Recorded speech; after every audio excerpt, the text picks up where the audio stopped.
Perdana Menteri Datuk Seri Anwar Ibrahim menegaskan pentingnya wakil rakyat ASEAN untuk sentiasa mengutamakan suara rakyat dalam membentuk masa depan rantau ini ketika ASEAN berdepan cabaran sistem perdagangan global dan peralihan geopolitik yang semakin membimbangkan. Menyampaikan ucapan pembukaan pada ASEAN AIPA Interface ke-14 sempena sidang kemuncak ASEAN ke-46 di Pusat Convention Kuala Lumpur KLCC. Pada Isnin, Anwar berkata, ASEAN Parliaments AIPA berperanan besar sebagai rakan strategik dalam merealisasikan aspirasi rakyat.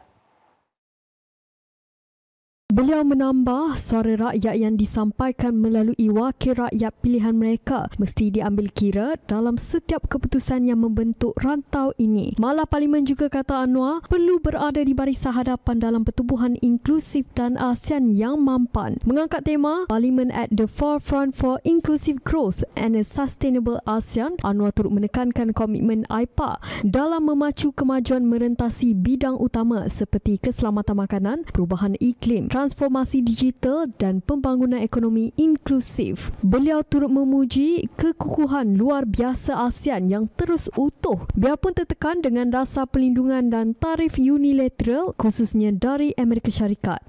Since the establishment of the ASEAN community, at the same time, we will adopt a forward-looking 20-year vision that necessitates our unwavering commitment and collective resolve. I would like to take note.